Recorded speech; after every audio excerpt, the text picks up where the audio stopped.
আমরা বাঙালি, আমাদের বাংলা আমাদের মাতৃভাষা, অবশ্য করে এই ভাষাটাকে আমরা প্রায়োরিটি দিই, সমস্ত কিছুই করি, কিন্তু বাংলা ভাষাটাকে শ্রদ্ধা করেই বলছি। ইংলিশের দরকার আছে জানার, না হলে এরকমভাবে ব্যাঙের ছাতার মতো এই পরিমাণ গ্রামে গায়ে গঞ্জেও না ইংলিশ মিডিয়াম স্কুল গড়ে উঠতো না। আর পিয়া, তোমাকে বলছি, আশা করি তোমরা বুঝতেই পারছো আজকে ভিডিওটা পিয়াকে নিয়ে। তুমি যদি বাংলা ভাষা বা বাংলা এই বলো, আমাদের বাংলা ভাষাটা জানাটাও খুব বেশি, এই যে মহান মহান জ্ঞানগুলো আজকে দিলে, খুব ভালো কথা। তাহলে নিজের ছেলেকে এই যুদ্ধ করে ইংলিশ মিডিয়ামে কেন ভর্তি করালে? কেন কোনো বাংলা মিডিয়ামে রাখলে না? মানে বেটার স্কুল, কোচবিহারে প্রচুর পরিমাণে বাংলা মিডিয়াম আছে। আমি জানি, যখন ওয়েস্ট বেঙ্গল বোর্ডের রেজাল্টগুলো বেরোয় আমি সেখানে কিছু কিছু স্কুলের দেখি, সেখানে র্যাঙ্ক করে রীতিমতো। তুমি তা সত্ত্বেও কেন ইংলিশ মিডিয়ামে ভর্তি করালে? এই যুদ্ধ করে এই বাড়ি থেকে ও বাড়ি থেকে এখান থেকে। হ্যাঁ, জ্ঞানের সময় জ্ঞান দেবে, যেগুলো বাতলিং মারবে। আজকে পিয়ার নেগেটিভ, আমার নেগেটিভ মানে ভিউয়ার্স, আর পিয়ার পজিটিভ ভিউয়ার্স আজকে একদম রেডি হয়ে থাকো। মানে আজকে যে ঝাড়টা মানে ঝাড়বো সেটার জন্য রেডি হয়ে থাকো।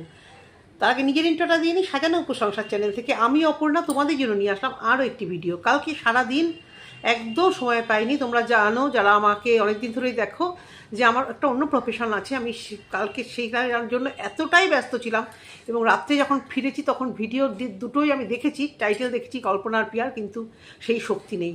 আর এখনও যখন ভিডিওটা মানে দেবো, দিয়ে পোস্ট করতে করতে অনেক লেট হয়ে যায়।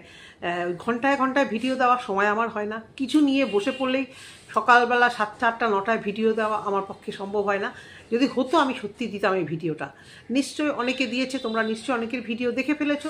তারপরেও আমাকে কিছু কথা তো এই নিয়ে বলতেই হবে। আমার ভালোবাসার ভিউয়ার্সরা, আমাকে যারা দেখো তারা অবশ্য করে নিশ্চয়ই ওয়েট করে আছো যে, এবং অনেকে আমাকে কমেন্ট বক্সে জানিয়েছো, পুরনো ভিডিওর কমেন্ট বক্সে, যে দিদি দেখুন ওই নটঙ্কিবাজের নাটক আবার শুরু হয়ে গেছে, আর কমেন্ট বক্সটা দেখুন। দৌড়ে দৌড়ে দৌড়ে দৌড়ে কমেন্ট বক্স দেখলাম। হ্যাঁ গোপিয়া, কমেন্ট বক্স দেখেছো? কমেন্ট বক্সগুলো দেখেছো? কাদেরকে ঠুকছো আর বারবারই বলছো আমি কিন্তু কাউকে বলছি না। তাহলে কাকে বলছো এই কথাগুলো? কাকে বলছো? শিক্ষা নিয়ে এত বড়াই, শিক্ষা নিয়ে এই ভেবেছো কি মানে আমরা সব ঘাসে মুখ দিয়ে চলি? তোমাকে একটা কথা বলে রাখি, খুব খারাপ লাগলেও, তুমি মিথ্যে কথা বলছো। 12 অবধি তুমি পড়োনি, তাহলে তুমি স্কুলে কেন ভর্তি হতে গেছিলে? বেশ কিছুদিন আগে একটা কন্টেন্টের জন্য না তুমি স্কুলে ভর্তি হয়েছিলে? সেটা কোন ক্লাসে ভর্তি হতে? 12-এ নতুন করে কোন স্কুলে তোমাকে নিত? সেখান থেকে তুমি এইচএস দিতে। তুমি জানো ক্লাস 10 আর এইচএসের মধ্যে নদী আর মানে পুকুর আর তোমার সমান পার্থক্য? তোমার পুকুর আর ওটা হচ্ছে কি মহাসমুদ্র। জানো কি?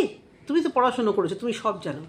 ক্লাস 10 পাস করাটা কতটাও ইজি নয়, কিন্তু একটু একটু পড়াশুনো ফাঁকি মারলে ক্লাস 12টা কি টাফ। ওয়েস্ট বেঙ্গল বোর্ডের আরও ম্যাক্সিমাম লোকেদের জন্য ইংলিশটা কীরকম টাফ হয়ে যায়, ওই ফেসগুলো পার করেই তো এসেছি, সেই জন্যই বলেছি। তো তুমি 12 দিয়েছো, অথচ তুমি নাকি স্কুলে ভর্তি হতে যাচ্ছিলে। কোনটা সত্যি? সেই স্কুলে ভর্তি হওয়ার কথাটা একটু জবাব দিও তো। ভিডিও দেখো, কারণ তোমার কিছু ইয়েতে মনে হচ্ছে তুমি আমার ভিডিও দেখো। এতদিন ভেবেছিলাম তুমি হয়তো আমার ভিডিও দেখো না, কিন্তু তোমার কিছু কিছু টার্ন এগুলোতে মনে হয় তুমি আমার ভিডিও দেখো। তাহলে তুমি কোন ক্লাসে ভর্তি হওয়ার জন্য দৌড়দৌড়ি করছিলে? আমার তো সবাই তো বলছিল তুমি মানে প্রাইমারিতে বা মন্টেসারিতে ভর্তি হওয়ার জন্য দৌড়দৌড়ি করছিলে, মানে একটু মিডিল আর কি। আর অনেকেই ভেবেছিল তুমি বোধহয় 9-10-এ ভর্তি হবে। তোমার তখন বলেছিলে, তখন কমেন্ট বক্সে আমি দেখেছিলাম।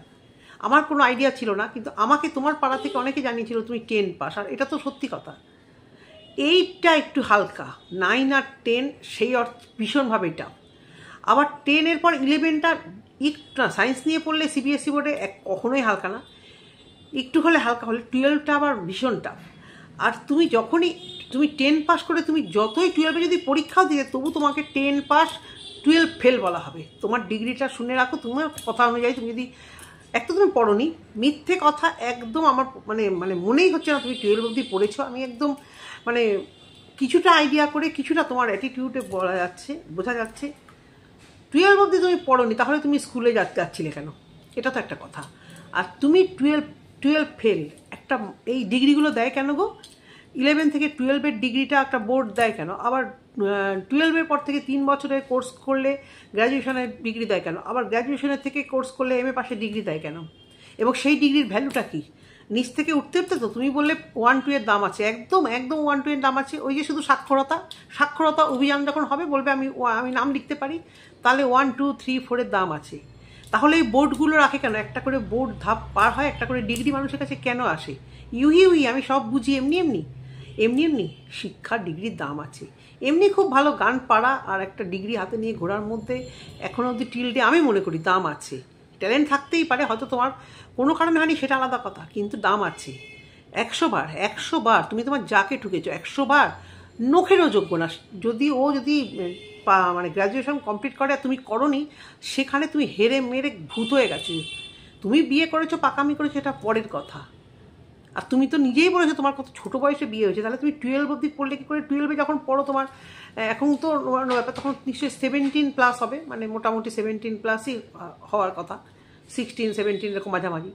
তো তুমি তো বিয়ে করেছো তারও আগে। এই হিসেবগুলো না আমার ঠিক মিলছে না। ভিউয়ার্স, যদি তোমাদের মেলে একটু বলো তো যে দিদি আপনি সব ভুলভাল বলছেন, আমার ভুল হতে পারে, আমি বলছি, কারণ মাথার মধ্যে অনেক কিছু কাজের চিন্তা ঘোরে, তার মধ্যে থেকেও ভিডিও করি, তো ভুল হলেও হতে পারে, কিন্তু কিছু কিছু জায়গা মনে হচ্ছে, যার জন্য দেখি যে আমার ভিউজও এরকম, আমার চ্যানেলও এরকম। আমি সেই ইঁদুর দৌড়ে আমি দৌড়তে পারি না গো বন্ধুরা। আমি সেভাবে ভিডিও আমাকে এখান থেকে করে নিতে হবে, এখান থেকে আমাকে রোজগার করতে হবে, পেমেন্টই তো পাই না 6 মাসে 9 মাসে একদিন। অত খিদে নেই আর অত পারবও না। পয়সা আসলে ভালো নিশ্চয়ই লাগে, যার জন্যই এখানে বকর করা, যার জন্যই নিজের একটা পরিচিতির সঙ্গে কিছু আর্নিং করার জন্য। কিন্তু সকাল বিকাল দুপুর ওই সময় আমার নেই। আজ অবধি কোনোদিন দেখবেন আমি ওই লেভেলে ভিডিও দিয়েছি, কিন্তু পিয়াকে নিয়ে কিছু কথা এখন বলতে হচ্ছে, কারণ মানুষকে ভুল বোঝানো সোশ্যাল মিডিয়াতে তোমাদের যখন উদ্দেশ্য, তাহলে আমারও উদ্দেশ্য এই ভুলটাকে সংশোধন করা। এইভাবে যাকে ঠুকে বললে অবশ্যই তোমার জায়ের গুণ তোমার থেকে অনেক বেশি, তোমার থেকে সোবার, তোমার থেকে শিক্ষিত, তার নেচার, তার অ্যাটিটিউড, সব থেকে কথা তার মধ্যে নেগেটিভিটি নেই, তার মধ্যে বিরক্তিকর নেই মানে ক্যামেরার সামনে আমরা দেখি না, ওখানে কি করে, তোমাদের বাড়িতে কি করে আমরা দেখতে যাব না, তুমি কি করো আমি দেখতে যাব না। তোমার অ্যাটিটিউড, তুমি হাসো একরকম, তোমাকে আমি সামনে থেকে দেখেছি, ক্যামেরাটা আসলে তোমার যে মানে একটা সেই ইয়াং জেনারেশনদের মতো একটা হাসি মারতে থাকো, হ্যাঁ, নিজেকে নিজে ইয়াংই মনে করো। ওই জন্যই তোমার ভিউয়ার্সই আমাকে বলেছে তুমি একদম আমার ছোট্ট মেয়ের বয়সী, আর তোমার আমি মা দাদির বয়সী, এরকমও হতে পারে, যার যা মনে হয়, সেটাতে আমার কিছু যায় আসে না। তো সেই মানে অ্যাঙ্গেল থেকে বলছি, তুমি শিক্ষা মানে তোমাকে কত কথা বলবো, কত রকম বাজেভাবে আমি ওইভাবে বলতে পারবো না, যেটা তুমি জ্ঞানগুলো দিলে। তোমার জ্ঞান শোনার জন্য তোমার ভিডিও কেউ দেখে না। একজন ভিউয়ার্স তোমাকে কমেন্ট করেছে যে জ্ঞান এক কথা, এক কাঁকরোল নিয়ে ভেজাং, মানে বাপের বাড়ি গেছো, সে অর্থে তোমার কাছে কন্টেন্ট নেই। 2 দিন ধরে দেখছি এটা, সেই বাপের বাড়ির ব্লগ, বাপের বাড়ি থেকে দুটো কন্টেন্ট কী শুট করলে সত্যি মিথ্যা তোমার তো ধরা পড়ে যাবে। এবার কি করলে, 2 দিন দেখো 2টো কন্ট্রোভার্সি নিয়ে বসে পড়লে। তুমি নাকি কন্ট্রোভার্সি থেকে দূরে, তোমার নাওয়া খাওয়া ঘুম হচ্ছে তোমার যাকে কে ভালো বললো, কল্পনাকে কে ভালো বললো, কেন ভালো বললো, কি ভালো বললো। তোমাকে যদি কেউ 100টাও ভালো বলে, হ্যাঁ, আর মানে কল্পনাকে যদি 10টাও ভালো বলে, সেই 10টা যদি তোমাকে বাজে বলে, সেইটুকু সহ্য তোমার মধ্যে নেই, সেইটুকু সহ্য তুমি করতে পারছো না। আর যার জন্যই তুমি বারবার এখানে বসছো, যার জন্য হিংসার এবং পেটের নাড়ি ভুড়ি হিংসার জন্য তুমি ডিপ্রেশন থেকে, যে ওর বর চাকরি করে, ওর বাড়ি হচ্ছে, ওর মানে অনেক কিছু গুণ যেগুলো সত্যি বলার মতো, তারপরে ওর শিক্ষাগত যোগ্যতা, তোমাকে কে মানে বলে অশিক্ষিত বলে, আমি সেদিক থেকে বলবো না তুমি অশিক্ষিত নাও, কারণ ইউটিউব করো, তুমি পড়তে জানো, লিখতে জানো, ছেলের পড়াশোনার ব্যাপারটা একটু হলেও দেখতে চেষ্টা করো, সেখানে তুমি তো অশিক্ষিত না। কিন্তু শিক্ষিত সে বলা যায় না। অশিক্ষিত আর শিক্ষিতর মধ্যে একটা তফাৎ আছে। অশিক্ষিত মানে একেবারেই যে কিছু পারে না, তোমাকে আমি সেই অর্থে বলছি না, কিন্তু তোমাকে শিক্ষিতও বলা যায় না। তুমি যে আন্ডার এস্টিমেট করছো তোমার যাকে করছো, বা মেবি কোনো কন্ট্রোভার্সি ক্রিয়েটারদের করে যাচ্ছ, বা কোনো ভিউয়ারদের করছো, হয়নি সেটাকে স্বীকার করো। তুমি কেন কথা শোনো জানো? তোমার এই মুখের জন্য তুমি কথা শোনো লোকের কাছে। তুমি যদি ভালোভাবে কথা বলো, লোকেরা আর ভালোভাবে নেয় না। কেন তোমাকে সবাই এরকম বাজেভাবে বলে? ম্যান্ডিও তো অশিক্ষিত, সে তো মানে একদম মানে এপাশ ওপাশ ধপাস, হ্যাঁ, কিন্তু তোমাকে কেন বলো তো এইভাবে এত বলে? কারণ তুমি দেখাও তোমার আছে এইটুকু, তুমি নিজে এইটুকু, কিন্তু দেখাতে যাও তুমি বিশাল একটা কিছু। এই অ্যাটিটিউডগুলো তোমার ভিউয়ার্স আমি সহ্য করতে পারি না। তুমি কখনো স্বীকার করলে সেই স্বীকারের মধ্যে তোমার প্রচণ্ড উদ্ধত থাকে। স্বীকার করছো যে তুমি পাস করোনি, তার মধ্যে তুমি কিন্তু অন্যকে ঠুকছো, এবং তোমার যাকেই ঠুকছো, বিশেষ করে তোমার যাকেই ঠুকছো, নিশ্চয়ই তোমার কমেন্ট বক্সে ভিউয়ার্সটা লিখেছে তোমার যার সম্পর্কে কিছু। শিক্ষিত জানো না, তাদের বুঝবে না। তুমি বলছো না মা বাবার শিক্ষা, 100 বার মা বাবার শিক্ষাটা শিক্ষা, ওই দিয়ে খাওয়া জোটে না। মা বাবার শিক্ষাটা দেয় সমাজে চলার জন্য, লোকেরা ভালো বলবে, কিন্তু না কিছু করে খেতে গেলে, অবশ্য তোমাদের তো এখন ইউটিউবের জামানায় তোমরা তো কোমর দুলিয়ে দুলিয়ে সুন্দর সুন্দর মানে গ্রামের ভিডিও দেখে বান্না করে তোমার কথা বলছি, তুমি তো আর কোমর কাপ দোলাও না, ভেবে নিও না আমি তোমাকে এসব বলছি। কিন্তু ইউটিউবের জামানায় তোমরা দুটো করে খেতে পারছো, কিন্তু এটা নিয়েও এটা জগৎ নয়। আজ আছে ইউটিউব, কাল নেই। শিক্ষার একটা দাম আছে, আর যদি তোমার হাতের কাজ ভালো থাকে, যাদের শিক্ষাগত যোগ্যতা নেই তারা কি করে খাচ্ছে না? বম্বে, দিল্লির দিকে, আমাদের কলকাতার কত মানুষ, গ্রামে গায়ে মানুষ সোনার কাজ করতে যাচ্ছে, স্বর্ণকার হাতের সেলাইয়ের জন্য যাচ্ছে, তারা খাটছে, তারা খেতে পারছে। কিন্তু শিক্ষার একটা জায়গা আলাদা, শিক্ষার একটা সম্মান আলাদা, জানো তো? এটা একদম সত্যি কথা। আর এটা তুমি কোনোদিনও অর্জন করতে পারবে না সেই ডিপশন থেকে তুমি এই কথাগুলো বলো, সেই জায়গা থেকে। আজকে তুমি স্কুলে যাবে, তোমার জানি না তোমাদের স্কুলে ইন্টারভিউ হয়েছে কি না, আজকে যেসব মায়েরা তোমাদের বাচ্চাদের নিয়ে যাচ্ছে যারা একটু বেশি শিক্ষিত, তারা হ্যাঁ তুমি একটা দিকে ঠিক বলেছো, MA পাস BA পাস অনেকে অ্যাপ্লিকেশন লিখতে পারে না, এটাও একটা আর্ট। আবার অনেকে কম শিক্ষিত অত সুন্দর করে একটা অ্যাপ্লিকেশন লিখতে পারে। আমাদের দাদা ভাইদের মধ্যে দুজনের মধ্যে আমার দাদা অ্যাপ্লিকেশন লেখাটা খুব সুন্দর হয়, আমার আর দিদির মধ্যে অ্যাপ্লিকেশন দিদি খুব ভালো লিখতো। এখন দিদির থেকে আমি ভালো পারি, দিদি নিজে অবাক হয়ে যায় যে তুই এত সুন্দর লিখিস কী করে। কারণ আমার একটা হ্যাবিটিউড হয়ে গেছে বাচ্চাদের জন্য বা অফিসিয়াল কাজের জন্য লিখতে। কিন্তু এটা তুমি একদম প্রকৃত সত্যি কথা বলেছো। অ্যাপ্লিকেশন লিখতে গেলে আমারও কিন্তু মানে হাত পা কাঁপতে অনেকেই পারে না, এটা একটা সুন্দর আর্ট। আমি বিয়ের পর একদম খোড়ার মতো শুধু বরকে বলতাম লিখে দাও না। ও বলতো তুমি বেটার লিখবে, তুমি ট্রাই করো, তুমি আমাকে দিয়ে লেখাবে না, আমি লিখে দেবো না। যেহেতু আমি ওয়েস্ট বেঙ্গল বোর্ডে পড়েছি, যেহেতু ICSE বোর্ডে পড়েছি, আমি ভাবতাম যে ছেলে মেয়েদের স্কুলে তো ইংলিশটা লিখতে হবে। জানো ওয়েস্ট বেঙ্গল বোর্ডের মানুষরা একটু ইংলিশটাকে সত্যি ভয় পায়, অস্বীকার করি, ভয় পেতাম তখন, নিশ্চয়ই ভয় পেতাম। এখন ছেলে মেয়েদের ঘাটতে ওদের মানে বই খাতা নিয়ে ঘাটতে নিজের বিদ্যা কাজে লাগিয়ে অনেকটাই বেটার। কিন্তু আগে তো এটা ছিল না, যেটা বিয়ের পরে ছেলে মেয়ে হওয়ার পরে যেটা বেটার হয়েছে। এটা তুমি ঠিকই বলেছো যে MA পাস BA পাস বা অনেক উঁচু লেভেলে অ্যাপ্লিকেশন লিখতে পারে না, কিন্তু তুমি এভাবে তুচ্ছ তাচ্ছিল্য করতে পারো না। তোমার ভ্যালুটা কি? ওদের কথা না বাদ দাও, যারা পারে না। তুমি কাকে শোনাতে এসছো? তোমার কি ভ্যালু? কি মনে করেছো নিজেকে? সেলিব্রিটি তো বটেই মনে করো, এবং এই একটা দিক দিয়ে তুমি ভাবো তোমার প্রচুর ভিউজ, তোমার প্রচুর আর্নিং ইউটিউবে, তবু কেন মানুষ আমার জাত থেকে আমাকে খারাপ বলে, আমার যাকে কেন ভালো বলে? তার কারণ একটাই, ওয়াইটিতে তোমার যা বদনাম হয়েছে বিভিন্নভাবে, ওই বদনাম ঘুচাতে তোমার সারা জীবন যতদিন ওয়াইটিতে থাকবে। দেখো আমাদের কমেন্ট বক্সে তোমাকে নিয়ে কী বাজে কমেন্ট আসে, কি বলবো বলো? তারাও তোমার ভালোবাসার ভিউয়ার্স, তাদেরকেও তোমাকে মান্যতা দিতে হবে। ভালো খারাপ এগ্রি করি না এগ্রি করি, একটা লাভ রিয়াক্ট তো দিতেই হয়।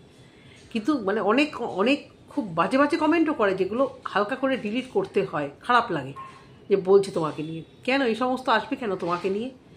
কারণ ওয়াইটিতে তুমি যা করে রেখে দিয়েছো, বলছি না যতদিন ওয়াইটি থাকবে, কান্নাকাটি করেছিলে না যে আমাকে সারা জীবন ভোগ করতে হবে, 100 বার ভোগ করতে হবে, এসব কাজ তুমি করেছো, এই কাজগুলো তুমি করে রেখেছো। তুমি যতই তোমার জায়ের থেকে উপরে ওঠার চেষ্টা করো, বানিয়ে অনেক দিক থেকে তুমি তোমাকে পায়ের তলায় পিষে দেওয়ার মতো কাজ তুমি করেছো। দুই জায়ের যদি কম্পেয়ার হয়, আজকে অনেক কম্পেয়ার করতে বাধ্য হলাম। শিক্ষা নিয়ে তুমি যেভাবে ঠুকলে, তোমাকে বলেছে কে কি, কত কিছু মনে করে রেখেছিলাম তোমাকে বলার ছিল, এখন বলতে খারাপ লাগছে, বলতে পারি না ওই হারে। নেক্সট দিন যদি তুমি এসব নিয়ে ঘাটো, অবশ্য করে মুখ খুলতেই হবে। শিক্ষা দাম আছে, আর নিজের ছেলেকে ইংলিশ মিডিয়ামে পড়িয়ে এই জ্ঞানগুলো এখানে পড়াতে দিয়েছো, তাহলে কি কম্পিটিশন করার জন্য? হ্যাঁ, বাচ্চাকে কম্পিটিশন করার জন্য? বাচ্চার পরীক্ষা, বাপের বাড়ি গিয়ে বসে আছো, বাচ্চাকে ইংলিশ মিডিয়ামে স্কুলে দিয়ে নিজে বলছো বাংলা মিডিয়ামের দাম আছে, ওই আছে সেই আছে, নিশ্চয়ই দাম আছে। তাহলে তুমি তোমার বাচ্চাকে বলছো কেন দুপাতা ইংলিশ বলার জন্য? হ্যাঁ, 100 বার ওইসব দরকার আছে গো, ওইসব দরকার আছে। যা করতে যাবে এখন ইংলিশের দ্বারস্থ হতে হবে তোমাকে। কারণ তুমি আমাদের ওয়েস্ট বেঙ্গল থেকে যখন তুমি খড়গপুর পাস করবে, তোমার এই বাংলা ভাষা সত্যি আর কোনো কাজে লাগবে না। বাংলা ভাষা শুধু তোমার এই নিজের মধ্যে তোমার এই লাগবে, কিন্তু যখন তুমি আউট অফ স্টেট যাবে, তোমার তখনই তোমার এই বাংলা, হিন্দি আর ইংলিশ ছাড়া তোমাকে আর কেউ পুজবেই না, তুমি কিছু কাজ করতে পারবে না। কোনো ধরনের অ্যাপ্লিকেশন তুমি অফিসে দেবে, তোমার বাংলাটা লাগবে না। বাংলা ভাষার মতো সুন্দর সুমিষ্ট ঐতিহ্যবাহী ভাষা পৃথিবীতে আর একটা নেই। সব থেকে মিষ্টতার অ্যাওয়ার্ড বোধহয় এই বাংলা ভাষায় পেয়েছে, বোধহয় না, এটাই ঠিক। কিন্তু তা সত্ত্বেও আমাদের second language, first language English choose করতে হচ্ছে, সেকেন্ড ল্যাঙ্গুয়েজ হিন্দি চুজ করতে হচ্ছে। কারণ বাংলাটা আমরা ঘর থেকেই শিখে যাবই, ইংলিশটা আর হিন্দিটা আমাদেরকে জানা দরকার। তো সেটা আলাদা কথা, কিন্তু তুমি যেভাবে জ্ঞানের পাহাড় নিয়ে বসেছ, আর যেভাবে তোমাকে প্রতিটা লোক বলেছে যে তোমার শিক্ষাটা নিয়ে কথা বলে না, কিন্তু তুমি যখন মানে ঊর্ধ্বে জ্ঞানটা মারতে বসো তখনই মুখের থেকে সবার অশিক্ষিত রাগ হয়ে এগুলো বার হয়ে যায়। এগুলো থেকে নিজেকে একটু চেঞ্জ করে ওই তোমার মানে একটু অন্য ব্লগারদের দেখে একটুখানি ক্যাজুয়াল থাকতে পারে না, যে কে সুন্দর ক্যাজুয়াল একটা ভিডিও করি, প্রতিটা রন্ধে রন্ধে তোমার একটা দ্বিখনদারি, একটা উদ্ধত একটা কেন চলে আসে, কেন চলে আসে? কি মানে এই চ্যানেলটা একটু সাবস্ক্রাইবার বাড়িয়ে নিজেকে নিজে কী ধরাকে সরা মনে করছো, আমি তো আজ অবধি বুঝলাম না। এবারে আসি, বলবো কিনা একই ভিডিওতে বড় হয়ে যাচ্ছে কিনা বলেই কল্পনার কথা, দুটো ভিডিও করতে পারবো কিনা জানি না। কল্পনার ভিডিও কালকে অস্থি বিসর্জন নিয়ে দেখলাম, আমিও বলেছিলাম ভিডিওতে কল্পনার মানে জানি না, আমি অত মানে পয়েন্ট আউট করিনি, আমি ধরেই রেখেছিলাম। আমি ভেবেছিলাম যে যেহেতু উনি বাইরে থাকবে, যারা অস্থি বিসর্জন করে তাদের হয়তো মানে অনেক কিছু নিয়ম সারা বছরে মানতে হয়, যেটা কল্পনার বর বাইরে থাকলে মানতে পারবে না। এই পয়েন্টটা আমার মাথায় এসেছিল, কিন্তু কল্পনা বললো যেহেতু শুভ দিন আসেনি, সেই জন্য কল্পনার বর এটাকে খুব ভালো করেছে। আমার তো মানে খুব ভালো লেগেছে কল্পনা। আমি চাইছিলামই যে তুমি এই জিনিসটাকে মানে করো, তুমি এই জিনিসটাকে নিয়ে কিছু বলো, অস্থি বিসর্জনের কথাটা মন থেকে চাইছিলাম। তা তুমি সুন্দরভাবে ক্লিয়ার করলে এবং তুমি এখন ফ্ল্যাটে চলে গেলে, এবং এই ভিডিওগুলো পুরনো। আর অনেকে তোমাকে প্রশ্ন করেছে যে তুমি চলে গেলে, অথচ সন্ধ্যার ভিডিওতে দেখা গেছে যে তোমার বাড়িতে কাজ হচ্ছে, তাহলে তুমি কেন মিথ্যা কথা বললে? তখন কল্পনা বলেছে যে ওরা বাড়িতে না থাকা অবস্থাতেও কাজ হচ্ছে বাড়িতে, হয়তো আউটসাইডে কাজগুলো হতেই পারে, আর ভিতরেও বাকি এখন তো কোনো ভিতরে কোনো ওদের দরকারি কিছু নেই। কাজ হলে মিস্ত্রিরা ভালোই তো অন্য বাড়িতে যায় না, যখন বাড়িতে কাজ হয় একটু দূরে গিয়ে কোথাও ভাড়া থাকে না সেরকম। আর ওখানে তো চেনা জানা অনেকে আছেই, যা জিনিসপত্র লাগবে ফোন করে বলে দিলেই এসে যাবে, ওর বর বাইরে থেকে পেমেন্ট করে দেবে, কোনো অসুবিধা নেই। কিন্তু যখন মানে ভিতরে সমস্ত ডেকোরেশন বা চয়েস করা ব্যাপার থাকবে তখন ওদের প্রেজেন্ট থাকতে হবে। এখন হয়তো সেভাবে ওদের প্রয়োজন হচ্ছে না, তাই বাড়ির কাজ বন্ধ রাখছে না, কাজ হচ্ছেই। কিন্তু অস্থি বিসর্জনের কথাটা এটা সত্যি কথা, কিন্তু প্রিয়া কি ওর ভিডিওতে সেসব কথা মানে কোনোভাবে একটু বলেছে? অস্থি দিতে হবে, বিসর্জন দিতে হবে, অস্থি আমার বাড়িতে, মানে সব কিছু আমি করব। তুমি এক কাপ চাও করো না, অনুষ্ঠান হয় আমার দায়িত্ব সব, আমি সব করেছি। এইভাবে মানে মিটকে বদমাইশি করে যদি নিজের জায়ের পেছনে লাগো, আরও তুমি খেলো হয়ে যাচ্ছ। তুমি যতই বলো নিজেকে কেন বড়াই করে বলতে হচ্ছে সব আমি ইংলিশ বুঝি। যে সত্যি শিক্ষিত, যে সত্যি বোঝে জানে, তাকে কি বড়াই করতে হয়? তোমাকে কেন বড়াই করতে হয়? আর দুদিন পর কেন ক্লারিফিকেশন দিতে আসতে হয় গো তোমাকে? কেন এরকম মানে হাঁটু গেড়ে বসে কেন? কত দেবে তুমি বাড়িটিতে? ক্লারিফিকেশন দিলেও কি মানুষের মনে তুমি যাবে? এই যে আজকে দিতে বসেছো বলে তোমার কমেন্ট বক্স আবার মানে যাচ্ছে তাই, ভিডিওতে দেখো তোমার কমেন্ট বক্সগুলো যাচ্ছে তাইভাবে মানুষ লিখেছে এবং লিখবে। সেই কাজ তুমি করে বসো, উদ্ধত তোমার মধ্যে থেকে যাচ্ছে না, ধরাকে একদম সরা মনে করছো, ভিডিও কি একটু শ্যুট করলে কি না করলে, আর শুধু মানে টাকার খাই। বাবা গো, ব্যবসা করতে পারছি না গো, লাইভ করতে পারছি না, আমার কত কাজ, ভিডিও করতে পারছি না, খাই, মানে শুধু খাই। কেন? মৌয়ের বর তো করে, তোমার বরকে বলতে পারছো না যে মালপত্র তোলো? তোমার লেস ছাড়া বুঝি নড়তে পারে না? মালপত্র তুলে তুমি নিজের লাইভ করো, মৌ যখন শরীর খারাপ হয় তখনও তো মৌকে ঠুকেছিলে, তখনও মৌকে ঠুকে অনেক কিছু কথা বলেছিলে। এত মানে ডেঞ্জারাস মেয়ে তুমি। মৌয়ের বর করলেও তো দিব্যি লাইভ করে, এরকম কত পুরুষরা একা রীতিমতো শাড়ি লাইভ করে। ভেড়া বানিয়ে রেখে দিয়েছো যে তোমাকে ছাড়া কিছু হবে না, সবটার মধ্যে তোমাকে না করাতে হবে। ব্যাপারটা হচ্ছে বরের দোষ না, দোষটা হচ্ছে তুমি ছাড়বে না। যেমন বাড়িতে কিছু অনুষ্ঠান হলে সব আমি তারপরে একদম ছড়িয়ে বড়িয়ে একদম মানে একাকার করে দাও, সব ছড়িয়ে, তারপরে খাওয়ার টাইম পাও না, নাওয়ার টাইম পাও না, তখন এখানে ক্যামেরার সামনে এসে হাঁপাতে থাকো। এখন দেখো 4টে, এখন দেখো 5টা, এখন খাচ্ছি, কারণ কাউকে করতে দেবে না। কেউ করলে যদি নাম কামায়, সব তো আমি করবো, সব আমি তো শিক্ষিত অশিক্ষিত নিয়ে অনেক বলেছো। তোমার কমেন্ট বক্সে কমেন্ট তুলে পড়ার ইচ্ছা ছিল, তো ভিউয়ার্সরা নিশ্চয়ই সেটা দেখেই নিয়েছে, সেই করে আর ভিডিও বড় করলাম না। খুব ইচ্ছে ছিল আর তোমার কমেন্ট বক্সে কমেন্ট পড়ে ভিডিও করবো। আর তোমাকে যারা ভালোবাসে তারা বলে না কেন খালি পেছনে লাগি, তোমার কমেন্ট বক্সে তার উত্তর, তোমাকে নিয়ে কেন কন্ট্রোভার্সি হয়, পুরো কমেন্ট বক্সে উত্তর দিয়ে দিচ্ছে ভিউয়ার্স। তাই আমাদেরকে উত্তর দিতে হয়নি যে তোমার এই কারণে তোমাকে নিয়ে এত সমালোচনা নয়। ভাই, এর ভালোবাসার ভিউয়ার্সরা জেনে রাখো, সমালোচনা চায়, নাহলে বাপের বাড়িতে গিয়ে এরকম বসে পড়তে পারে না।